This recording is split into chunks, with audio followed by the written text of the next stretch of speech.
Hey Hey now. now. Welcome to the show. Welcome to the show. I'm Felina Hopkins. And I'm Richard Cashel.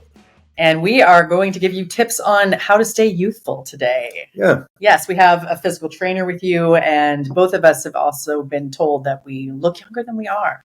Which is a good thing. Which is a very good thing. And we want to share how we do that, because I often have people ask me, wait, I'm sorry, you're how old? Like, how did you do that? But how? So here we go. I think we all strive to obviously stay as youthful and young as we possibly can. And I don't find it to be difficult, but some of the tips are, in the way you eat, in the way you take care of yourself, sleep, your, cosmetics. Most men don't even put lotion on their face or anything. Right. I mean, so let's get into that, because I remember here's a story that one of the times I came over here to Richard's, I had a Snickers bar. Now, no offense to Snickers, I still eat Snickers, but I had this Snickers bar and I was really hungry and I was depleted. And he said, hold up, and pulled out this health protein bar. And it was chocolate and peanut butter, and it was delicious. It was a little heartier than the one that I had. He said, if you're going to be having that because you need to feel better and you're feeling hungry, have this instead. It's almost the same thing. It's got your protein you need. It's healthy for you. And I started buying them because of that. Right. So those are the kind of tips we're looking for, or that we're going to share with you today, and that you are looking for, that can just take a little tweak to help your life. Yeah, it doesn't take much to just fine tune some of the things you're doing in order to stay and feel younger and feel youthful. One is what you just said. Now, if you're eating Snickers or high sugar stuff, you're going to crash, because what the Snickers does is get you up, but then once it wears off, you crash. Now, if it punches you afterward, it just kind of punches you into bed. Well, it's the same thing with Coca-Cola and stuff like that. They get you up, and most people have a coffee in the afternoon to get up. I have 1 cup of coffee at 7 a.m, and that's it for the day. I do a cup a day, and I do it with cinnamon, because cinnamon elongates the caffeine and gets rid of the crash, and is also an antioxidant. So no cream in there, and I just do coffee and cinnamon, and they've actually had studies, that's the healthiest way to drink coffee. One of the best things you can do also to, one, clean out your system and also give you a little energy is in the morning, you have a glass of water with squeezed lemon. So that's an antioxidant. It cleans your system out, and it revitalizes you. And it also will increase your metabolism and help you to, burn some calories. Now, one of the tricks. And lemon also cleans out your liver. Yeah, specifically. So if you've been drinking or had a glass of wine the previous night, or if you just want to clean out your liver and keep your organs going, just add some lemon, which tastes better than just water anyway for most people who don't like water. Add some lemon to it and it will heal your body. Another thing is, so many people get hungry in between meals, and that's when they'll snack on, I'm one of those. Like a candy bar, and they figure, it's just a candy bar. Now, I have a trick that I have been using, and I tell all my clients, now, if you take a handful of almonds and you eat them one at a time, what happens with almonds, and I don't mean almonds with salt, just get plain almonds, you eat one at a time. What happens is, as you eat them, they go into your stomach and they expand. So they make you feel fuller, and then you drink like a little bottle of Perrier with either, they have the flavored ones, lemon, orange, tangerine, whatever. And the carbonation helps to make you feel full also. So that's another trick. Instead of eating candy bars or fast food, you use that as a substitute, and it has protein. You're getting protein from the almonds. It fills you up, and it stops the craving that you have. And a lot of people, you do it one at a time, because then it has a chance to expand, like having tortilla chips. One of the things we have with tortilla chips, everybody knows, you eat a bunch of tortilla chips, you're like, these are so good, and then you're like, oh my gosh, because in your stomach they expand. So does an almond. Well, again, part of the problem with chips is the salt. Once you have one, you can't stop, because then your body goes into that mode that you get that craving from the salt, the sodium. I didn't know that. Oh yeah. So that's why that's why you shouldn't put sodium on your food. You can put a little salt on your food, but if you do, not too much. it should be either sea salt, which I do, which is better than iodized salt. Yeah, I use sea salt. And another little trick, like in the morning. Wait, why is iodized salt worse than sea salt? I think the iodized salt is They bleached it out or something. well, didn't they? yeah, and it's more like a compound, more complex. Where the sea salt is natural, so they didn't do anything to it, and the sea salt is just much more healthier for you. Even to wash your face with sea salt, and sea salt scrubs, absolutely. sea salt is one of the best things. Yep. Not only for what we're talking about, but if you want to clean, if say you go out and you're around a lot of people and you're getting a lot of energy from other people, which we do, we absorb energy, and then you come home and you're feeling kind of shitty. Best way to clean out your energy, your aura, you take some sea salt, put it in your hand, you wash your hands with it and splash it on your face, and it cleans out your energy. Yeah, they use salt to clean out energy with energy healings. Yeah. And also something about the salt, it'll come to me. Another tip is your sleep.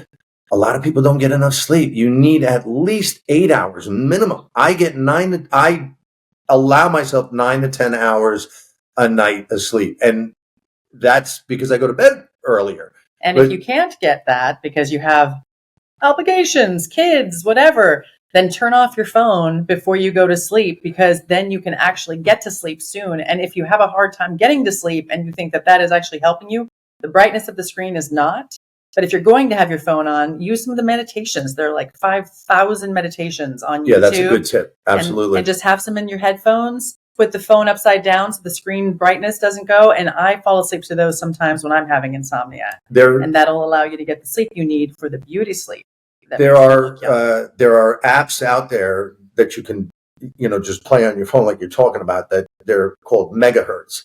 And oh yeah, I've done those too. The megahertz go deeper. Explain what a megahertz is. Well, the megahertz is a deeper frequency, and the deeper the frequency, it's like thunderstorms. It's a sound. Mm-hmm. But it puts you to sleep. It puts you in the REM faster because it's more of a meditational relaxation. There are healing sounds. Right, they're healing that sounds. Are that's at exactly certain megahertz for various types of healing, and that's what you're listening to. That leads me into one of the other aspects to keep yourself young and healthy is stress.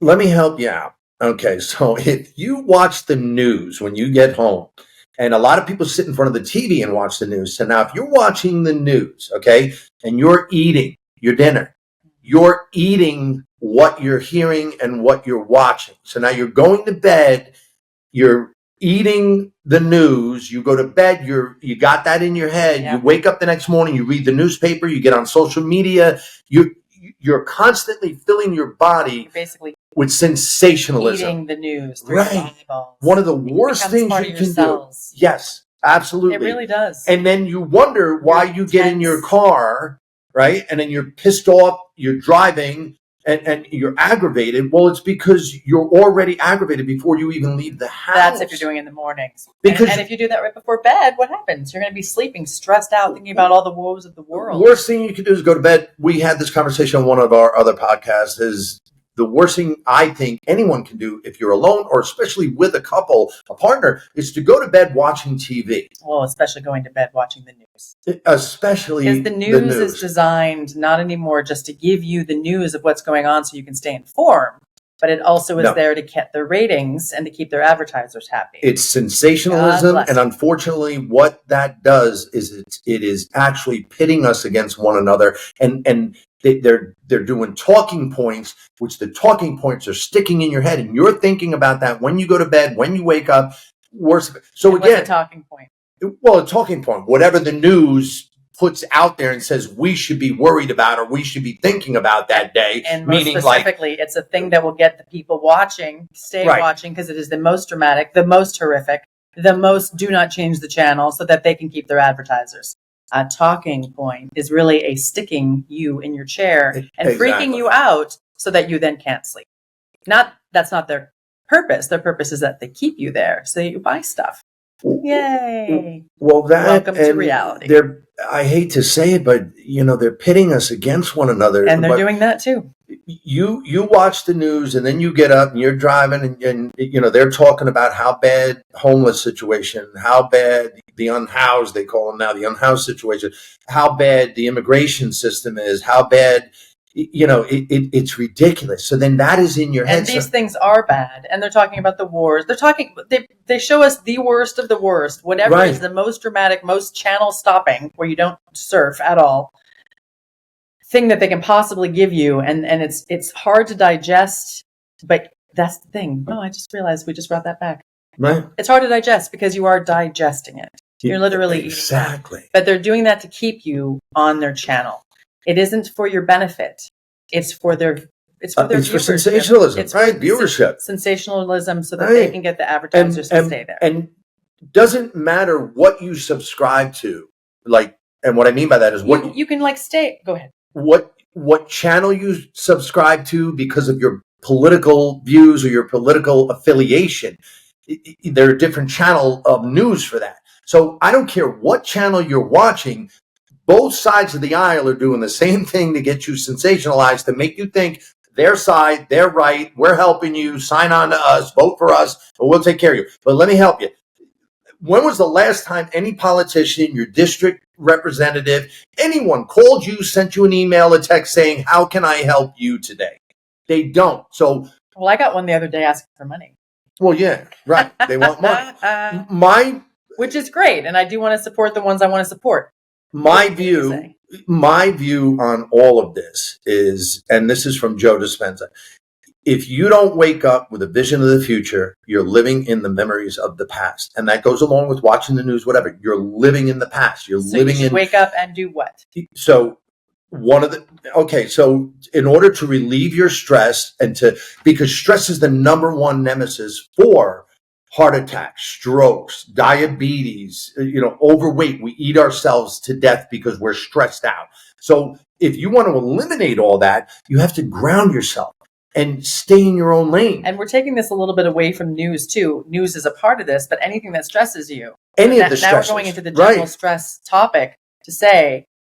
Right. So what I do in the morning is I wake up, the minute my feet hit the floor, I say the Serenity Prayer. And I ground myself. And what is the Serenity Prayer? God grant me the serenity to accept the things I cannot change, the courage to change the things I can, and the wisdom to know the difference. If you apply that to anything that you're dealing with, stress, your kids, work, you ground yourself and you put yourself back into your body, because God grant me the serenity to accept the things I cannot change.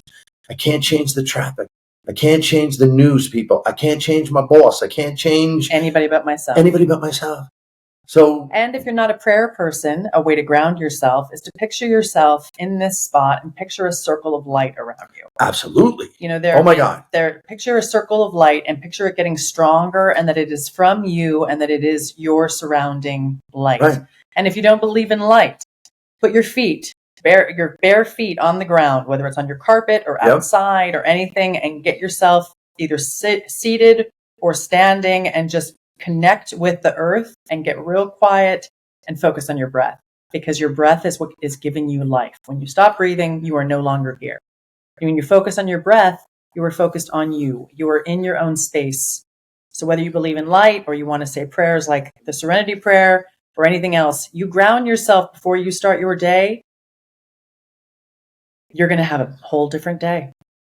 Absolutely. And what does that do? It goes back to the youthful thing, because if you have less stress, you have less lines. And not just about frowning, which you can go ahead and Botox out forever. Your internal organs. You're not stressed. You don't have ulcers. You don't have heartburn anymore. It's not about Botoxing out the stress. No. That's cosmetic. Right. If you get it from the inside, if you remove your stress from the inside, your outside has an impact. One of the reasons why I think that I have aged well and will continue to do that on purpose is I have a childlike enthusiasm for life. That's another thing. Right. I laugh a lot. Yes. And I laugh at dark things. But again, I laugh at funny things. And that goes back to stress. Stupid things. When I act dumb or I drop something, what did I do? Oh, I dropped my keys as I was just trying to put them in the key thing today. And the first thing I said was, well, that's the first time I've done that in a year. And I talk out loud to myself and do the funny voice, or whatever, because I'm just keeping it light, not oh my gosh, how did I drop my keys? Or just even ignoring it. It's better for me to go, oh, I haven't done that in a year, and make light of it. I make light, and that sounds so silly to just use that one, but I make light of almost everything. It does, but if you Except for when it gets real dark. Right, but if you think about it, right, the way we treat ourselves is a direct correlation to the way we were programmed. So, well, yes. Well, how we you reprogram yourself, and that's what we're doing with the tips. And that's what we're talking about now, is how the little tips to reprogram some of the stuff that has been ingrained in you since a kid to react the way you do. Like, for instance, what are some of the habits? Well, you dropping the keys. You could have dropped the keys, right? And you could have been like, oh, you're so fucking stupid. You're not paying attention, whatever, and beat yourself up. Oh my gosh. But that's what I'm in a hurry. But that's what your parents do. Yeah. That's what they did to you. They made you feel so responsible. Instead of laughing, okay, you dropped your keys, pick them up. You dropped the bowl of cereal, whatever, pick it up. My father would go through the roof if we made a mistake. I remember a long time ago, when I first moved here, I was living in an apartment, and I was doing all this work on myself, like we're doing now, with the tips we're talking about. And I reached up to get a lid out of a cabinet, and a bowl fell and hit my bowl of cereal that I already had made on the counter. Hit the bowl, spilled all over the place, milk, cereal, all over the counter, all over the floor. My immediate reaction was, you fucking idiot. And then I stopped myself and I said, no, that's the old program. That stuff I would have heard when I was a child. It's not a big deal.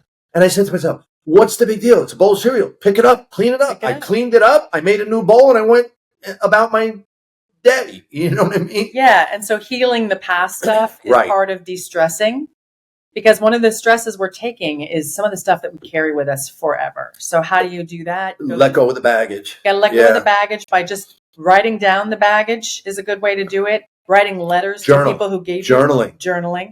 You can write letters to people who gave you the baggage, and then you burn them up or tear them up and throw them down the trash. You can do things like that. Of course, you can go to therapy. You can get medicine in order to, some mental health medicine in order to help you take the edge off while you're doing the therapy. And an important aspect of that also, get the stress away through actually actively going after it, rather than saying, well, I just feel like shit.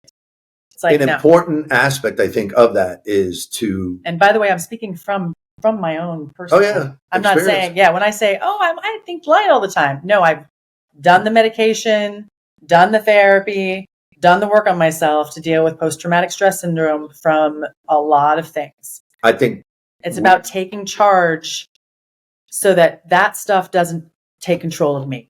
It doesn't rule you anymore. Right. Anything. I rule me. Anything that has that much control over you is not good for you, and is not good for your longevity. It's not good for your health. It's not good for your stress. You think you're going to have a long life if you're continuing to not face some of these things that are haunting us? No. Because of what the topic is today, the audience, ask yourself, how many people get up, you have a coffee, maybe eat something, brush your teeth, get in the car, sit in traffic, go to work, deal with the same people every day, aggravating boss, co-workers, whatever. End of the day, get back in your car, sit in traffic, go home, watch the news, get on social media, go to bed with your phone, whatever, blah, blah, blah. Ask yourself, how much time do you spend on yourself? It's like a full-time job. You're doing everything else, but how much time do you actually spend on what we're talking about? These little things that will go so far in your life in order to keep you young, to keep you youthful. Like I said, every morning I get up, I have a coffee, I sit on my balcony, I meditate for approximately 30 minutes, and that's not thinking about anything. I just sit in silence. I watch the birds. I feed the squirrels every morning. I just sit there. I'm not trying to think of anything. People think meditation is a job. We both feed the squirrels. We're both squirrel feeders. Meditation is not a job. Sticker. You don't have to sit in an uncomfortable position. You don't have to you don't have to time yourself.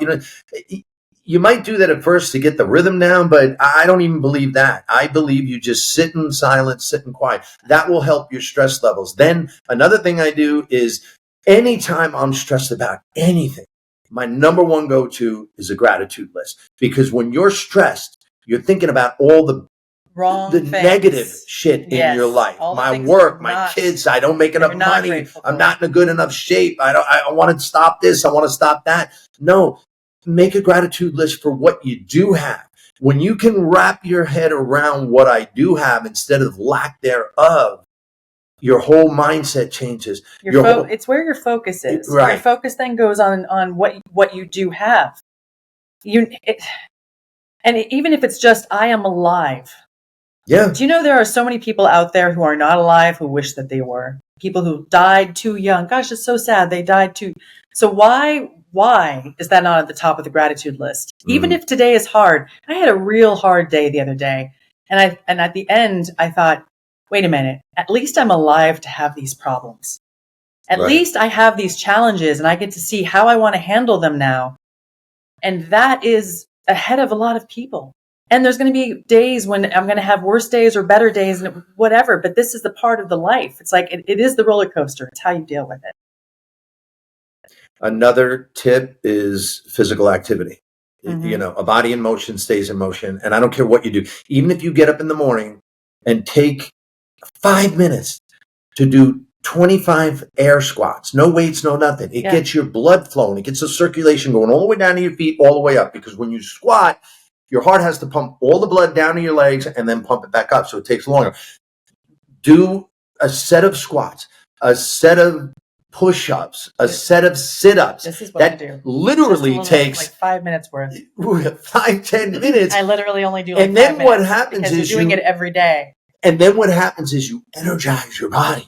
So you're not getting in your car and thinking, I need to stop at Starbucks to get another coffee because I'm still sleepy. No, you do this little routine in the morning, you're going to be energized. Another thing you can do too for that is there's so many different modalities as far as drinks. You can make yourself a little ginger shot in the morning. And that's, you just take a little bit of ginger, a little lemon, a little bit of pepper, a little bit of sea salt. You blend it, strain it. You do a little shot in the morning, your energy will be through the freaking roof. Ginger is a huge antioxidant. Yes. This is why they put ginger, cayenne pepper, and lemon in those drinks to help you to lose weight. Right. There's a reason. Speeds up your metabolism. Speeds up your metabolism, clears out everything. It's very, very good.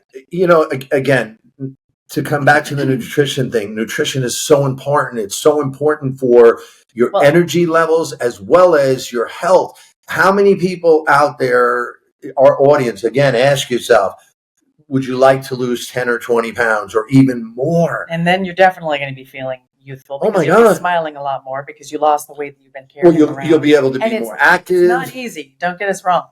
But the 5 minutes a day thing, it's like, it might seem like nothing, but me doing lunges and squats 5 minutes a day and lifting out my little 15 bell weight things keeps me in shape, keeps me thin, and keeps me where also I've got some muscle definition on my legs. You wouldn't think that I would with just that little bit, but because I'm doing it every single day, the body learns and the muscles grow. And if I do it a little longer until the point where I feel like I can't anymore, I have then torn apart the muscles a little bit and had them rebuild. That's what muscles do when they get stronger. Micro tears. Micro tears. Yeah. And they are building up strength. And I feel myself, Jane Fonda is like 85 now. Oh, Maron. And she said, she looks great. And she said, you have to move. Even if you're in a wheelchair, move your arms. Yeah. You have to move. And weights. Because your body will forget. Weightlifting, doing some form of resistance for elderly people and at our age to prevent these things from happening when we get older. Because when you do at any age to prevent it when you're getting older, and elderly people. When you do compound exercises, meaning with weights, what you're doing is you're building your bone density. So then as you get older, you're going to be more stable. Especially with doing squats. Nobody does squats. I mean, I don't want to say nobody, but a lot of people do squats. A lot of people don't think about that. We're in LA. A lot of people in LA do squats. Yeah. Squatting in LA, walking in LA. Nobody walks in LA. In LA. But again, all these little tips. And here's the key to this. You can't jump into it and say, I'm going to do a full on program right out of the gate. You got to take baby steps. You got to learn how to crawl before you walk before you run. But if you do these little things and little by little, you change your nutrition. You stop watching the news. You get enough sleep. So how do you, let's say, because some people want to watch the news to know what's going on. So how would you suggest, because we can't just say don't watch the news ever, because some people do want to be informed. I think how I do it is I grab little bits and I talk to other people about it. Because what other people are talking about, it gets me a connection with my friends. And then I can talk about it on a level and I can hear what their point of view is on it. And then if I feel like I need to go investigate it more, I go and investigate it more. But if it's something I can't actually fix or address on my own, I usually don't. I just use it as a conversation starter and a chance to connect with somebody who does care about that subject. And I agree. Which is another way to stay young, is to stay connected to friends.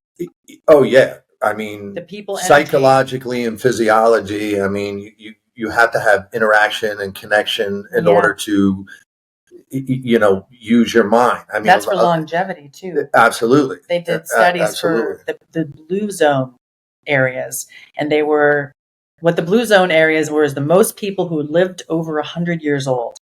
And they did studies on them and did not have cell phones. Not glued to their cell phone. No, they had. They were in all different types of places. So it was third world countries to an area of big European country, for example. And it was that one of the main factors was they had a strong connection to their community. They were very much involved with their community. Absolutely. So they were needed and they were of service. Mm-hmm. Being of service is one of the most important things. Because you care. And you're showing up, and then the people start to care about you, and they're showing up for you. And then it matters. When you're alone by yourself in your place, it's harder for you to have that thing where you're like, I can't wait to live another day. And one of the most important keys about that, being of service, is it takes you out of your own shit. When you're being of service and you're helping someone else, you're not wallowing in your shit and thinking about, oh, poor me, pity me. What do I? No.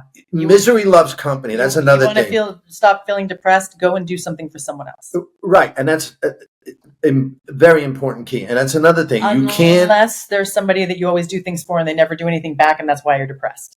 Yeah. And there's that. But if it's just you're depressed and you're lonely, go out and be of service to someone. Ask a friend how you can help them. And again, that comes full circle to doing your work, grounding yourself every morning so that you're not looking when you go out in the world, when you go to the grocery store, whatever. So many people love to start a conversation and then say, oh, do you believe what these politicians do? Do you believe this? Do you believe that? Do you believe? No, I don't want to talk. I don't allow any drama in my life. The minute I meet someone or if I'm talking to a friend and they bring up politics and this, that, and the other thing, I'm like, you know what? Time out. I don't talk politics. I don't talk religion. Let's talk about you. What is going on in your life? What are you doing to better yourself? What do you got going on right now? And have a real conversation. So I don't want to talk about sensationalism. I don't want to talk about the news. I don't want to talk about what bad shit's going on. See, I like talking about the news with my friends. Well, yes, no, it depends. I see what you're saying. Well, I don't want to be a sounding board for them to shit all over me with their stress. But if they want to tell me an educated point of view, like what's going on, and be like, oh, did you hear about that? Blah blah blah. Then I'm down. To address that real quick, yes, if you're going to talk politics or talking points with anyone, you have to make sure that you're talking to a safe person that you can reason things out with and leave the table and agree to disagree. Unfortunately, the heat of the nation, because of the way politics are today, you got to be really careful, because if someone's on the other side of the aisle and they ask you a question about politics and you answer them, and then all of a sudden they jump down your throat or they come at you like, well, I can't believe you voted for that guy or this, that, or the other thing. It's like, whoa, time out. That's not what I'm saying. I had a friend of mine who... Well, I think we talked about this on the last podcast. Yeah, well, we don't even need to get into it. But my point is, you got to be careful who you do have. And the way you find out about that is you give it a shot. Right. Yeah. I had to see what they can do, how you react with them in the situation. And I've had plenty of people come up to me, friends, not friends, whatever, acquaintances, and ask me, oh, and they would start with, "Oh, did you watch the news? Did you hear what's going on?" I said, "You know what?" I said, "I don't watch the news." I said, "Thank you very much, but I don't want to talk about the news. Like I just said, let's talk about us." And they said, "Well, I can't believe. What do you mean you don't watch the news? Don't you want to know what's going on in the world?" And I said, "I know exactly what's going on in my world. I stay in my own lane. For me, it doesn't matter what the fuck is going on in politics or in the news. Because like I said, I get up every day. I stay in my own lane. I have a vision of the future. I meditate. I do my thing. I work out. I do my routine. And so let me ask you a question back to, I want to know what's in your fridge that maybe isn't in most people's fridge. What are some things in your fridge that are healthy that you have in there? Because you recently decided that you had a little extra pounds on you and you wanted to lean them up, and you did it fast. Well, How did you do that? Yeah, what? But I mean, you also work out a lot every day. Yeah, but you had those even with the working out, and then you decided to make a change. So here's what happened. I'll tell you what happened. So over the pandemic, I got into the intermittent fasting thing, which is good. I don't know. I actually read on the news that people are having heart problems who do intermittent fasting. And that's another thing. So I don't think it is good for you. No, but that's why I want to address it. Because I'm going to tell you why. But you said it's good for you. I don't know if it is. For some people. So long story short, let me just tell you my story. I'll keep the focus on myself. In my experience, I tried the intermittent fasting thing. And then I was doing intermittent fasting workouts where you don't eat before you work out, because then they say you burn more calories and then your body's burning from the fat and it's not eating the food, whatever, blah, blah, blah. So I got so, I'm very hypervigilant, and I got so obsessed with this, intermittent fasting, that it got to a point where I took it too far, and I was only eating one meal a day. But then that one meal. And then working out the amount that you do, that's not that good. one meal turned into a trough. Oh. Because I was starving myself. So then what happens is to the body when you do that, is the body then goes into starvation mode. Right. And will start keeping the food and the pounds on you for protection and for fuel, because your body says to your body that you're starving us. We're not eating enough. We don't have enough food, so we're not going to lose any weight. We're not going to kick our metabolic rate up to burn anything, because we need that fuel for energy and focus. Right. So I held on to weight, and all of a sudden I get on the scale and I was 221, and I'm like, oh my God. And I felt uncomfortable. I felt bloated. I'm like, how could this be? I fast all the time. They say this is the best thing for you. I don't think it is. So then what I did is I said, okay, I have been doing this all my life. If I can't figure this shit out, I might as well fucking quit right now. So I went back to bro science, okay? The way I used to do things. And bro science? Yeah, it's an old school term for guys that used to work out back in the day. It's like, bro science. Bro science, okay. Guys who, you figured it out. were working out. Well, that's the thing is, that's how, So what I did was, I went back to my old way of nutrition. I don't ever like to say diet. Diet's a 4-letter word. If you go on a diet, guess what? The minute you go off the diet, you're going to put your weight back on. You're going to gain 10 pounds. But if it's a nutritional... And there's such a bad negative thing around it. That's the thing is I have to go on a diet. Right. But if it's a nutritional program, it becomes just like brushing your teeth. It's nutritional program is like, it's a habit. You're like, now I'm doing a habit. And anything you do for 21 days becomes a habit. Yeah. So what I did was I started going back to my old way of eating, and I would eat now 3 small meals a day. That's what I do. So I at like noon, I have a shake with oatmeal, banana, protein, a little peanut butter. The fat helps you, blah, blah, blah.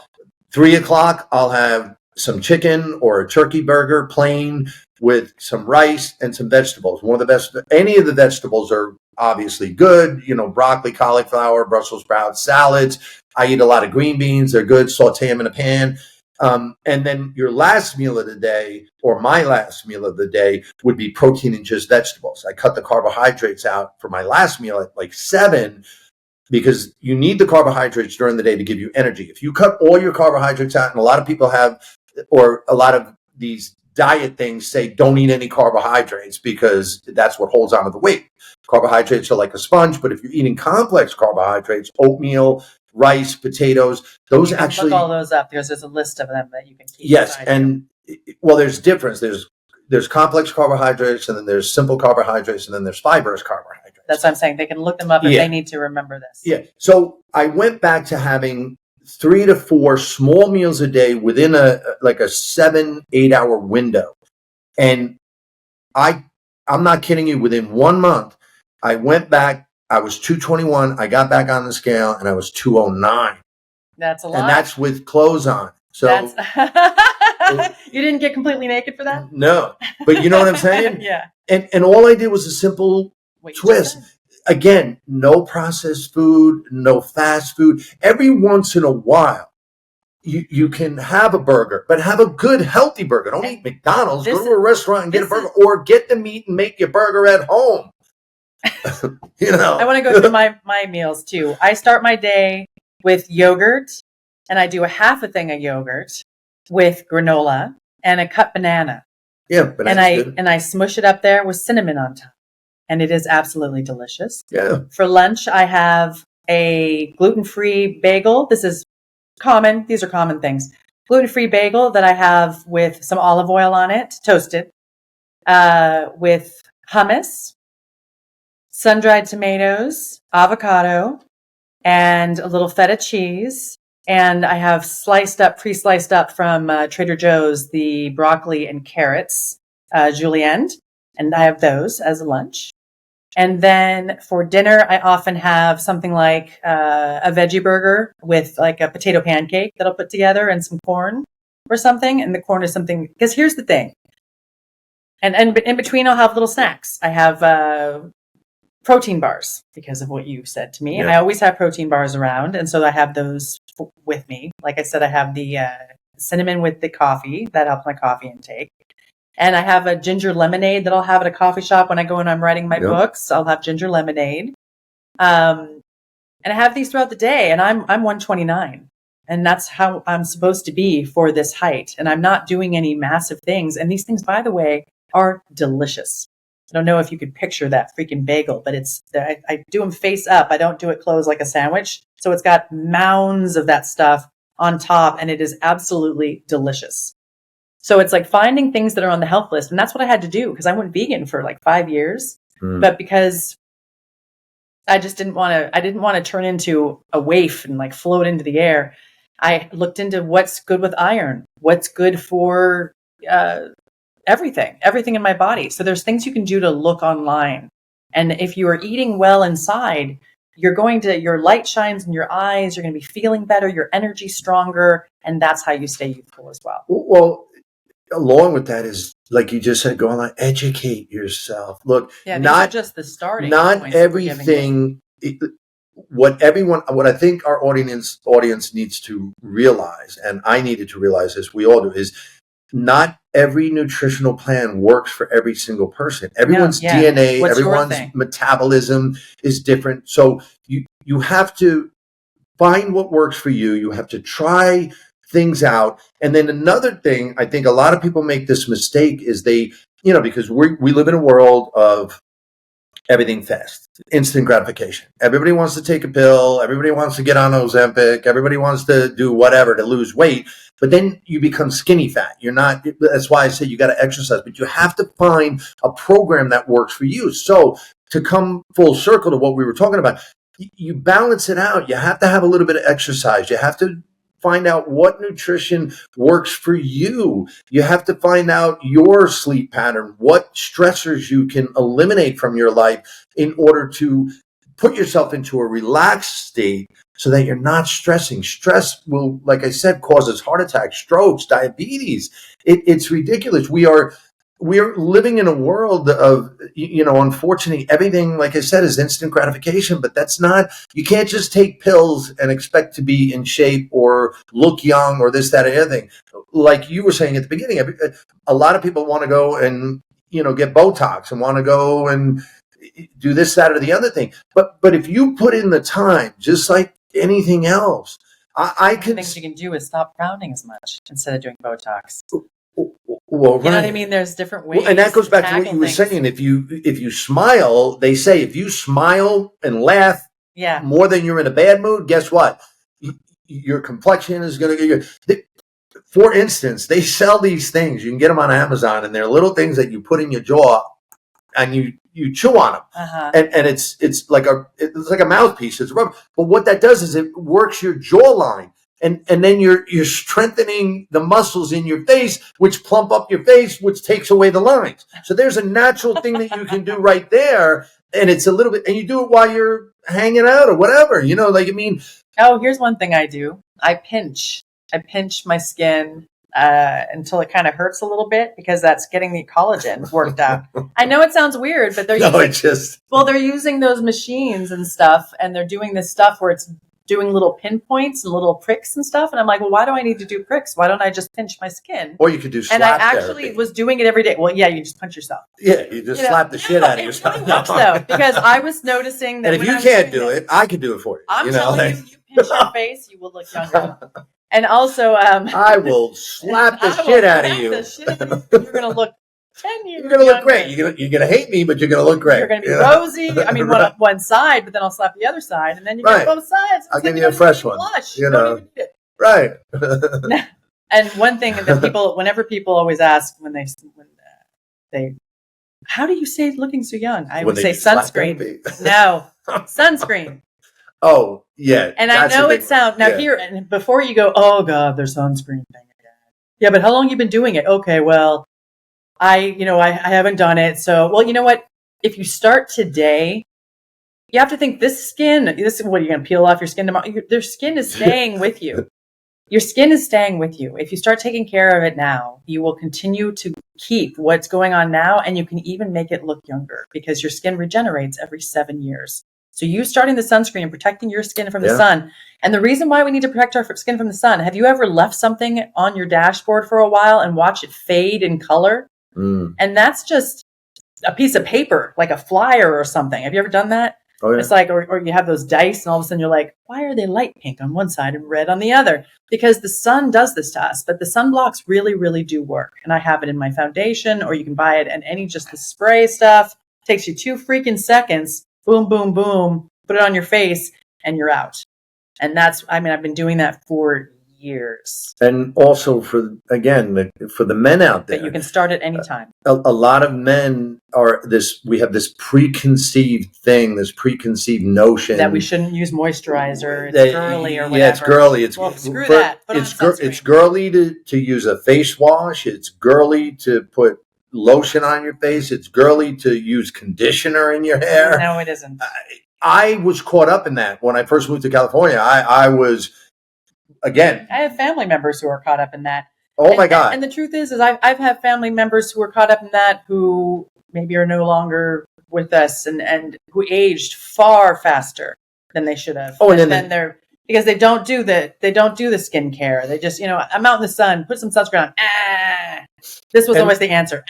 And it's like, then look at your skin as you're getting older. Right. You're like, if you take care of yourself and you take a little bit of time, just like you brush your teeth, that's why your teeth are your teeth. These are sticking with you until the end, unless you get ones to completely replace them. And you should floss. Hello. Well, then there's flossing too. But that takes care of the teeth, and white teeth keep you looking younger. Exactly. And then one of the last things feel better. One of the last things I will say, and this is not to be a naysayer or down on anybody. I kind of jumped on what you were saying about the moisturizing and stuff like that. Oh, you were saying. Yeah, no, I'm just saying. When I first came to California, I was in that mindset of and I don't even think it was like a girly thing. That's not what it was about. It was just that men don't do that. Men don't do it. You're supposed to age like Clint Eastwood. No, you're not. You're not supposed to look like the Marlboro Man. Stay as young as you can. I mean, that's not cool. But everybody thought it was cool to be rugged and.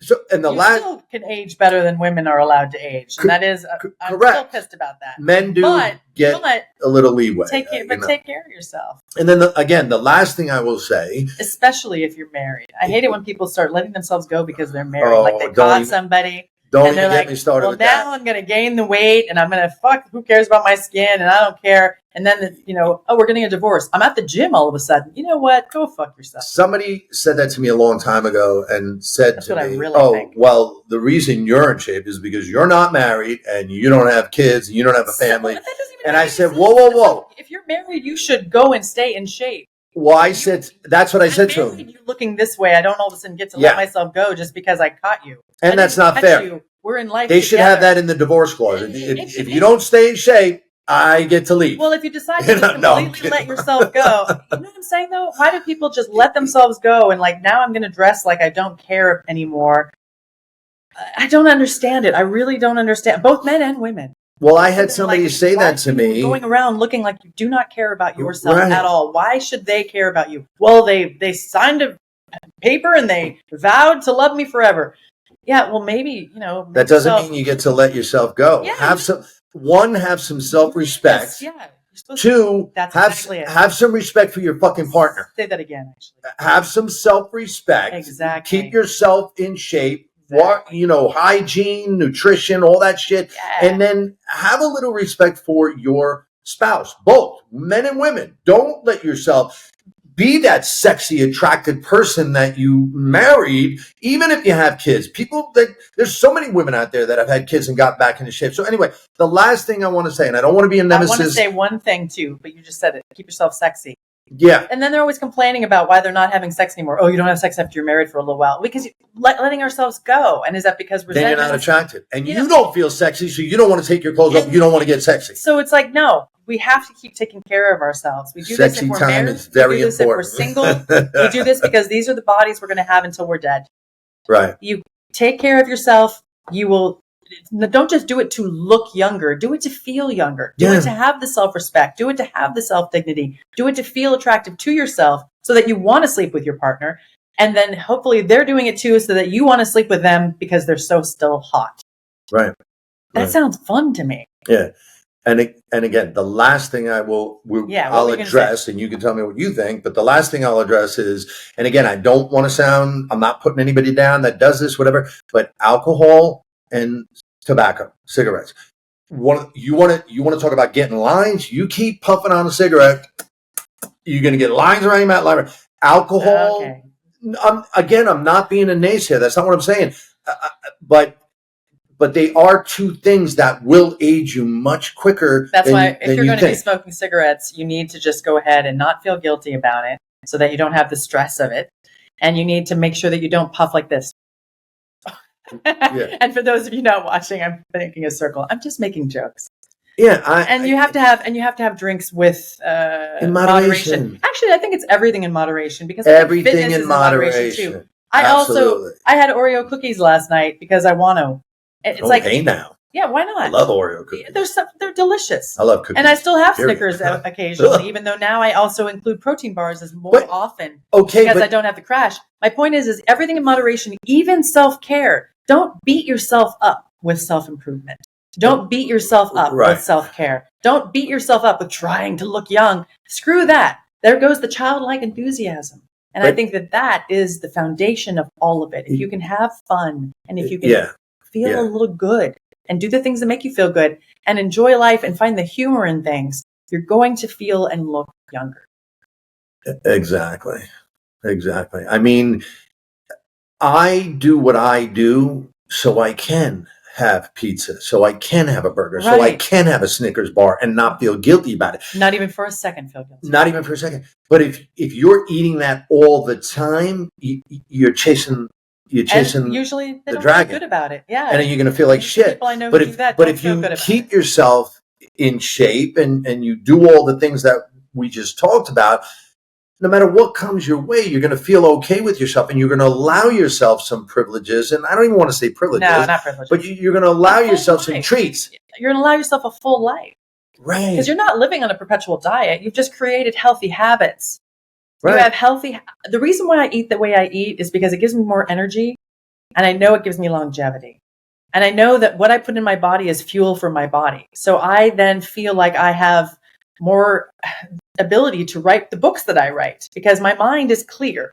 I'm not fogged up with a bunch of sugar. And I'll have a little bit of sugar, but not too much. Well, a good analogy around that, and this might help some of our audience too, is that if you put shitty gas in your car, that's what I mean. Your car's going to run like shit. Right. It's the same thing with your nutrition. If you put crappy food in your body, you're going to run and feel like crap. So then you're not going to want to go out. You're not going to want to exercise. You're not going to want to do anything You because can't put you water feel in a gas bogged tank. down. Yeah, don't put water in a gas tank. Right. You need to actually put gas in the gas tank. Yeah. You High can octane Can you fuel. put water? Yes, you can. Should you? No. Can you eat all that? Whoa. Sure. But Well, again, should what happens when No. you pour sugar down your gas tank? Your car's Exactly. not going to run. Oh my gosh, they've done so many studies on this sugar thing. I try to cut back the sugar, but I have a good amount of it because I think it's everything in moderation. And Well, again, you have to find emphasis what on a works for good you. amount. I don't mean a lot when I say good. I Right. mean like a healthy amount.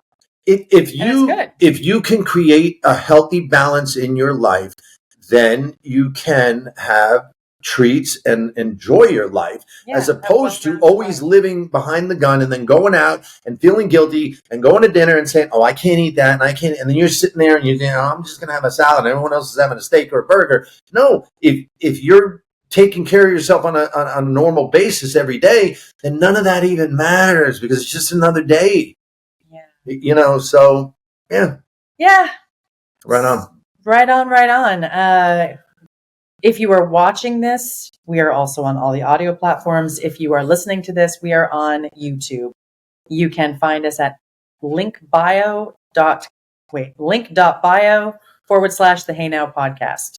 And that is lnk.bio/the Hey Now podcast. Go ahead and rate us, like us on all the things, and share us with your friends.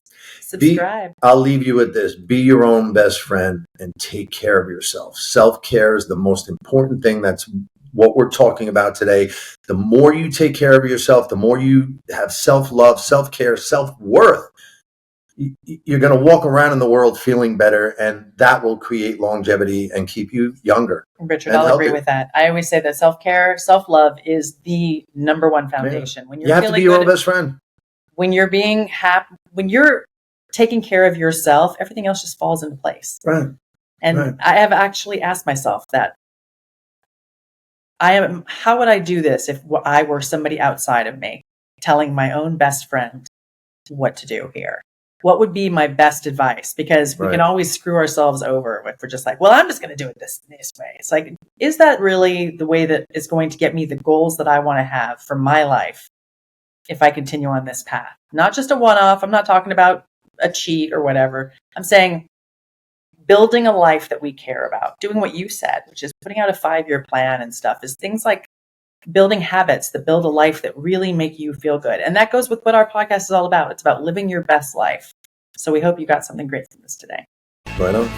Right on. All right. Thank you for listening. Thank you for listening. What the what? What the what? What the what?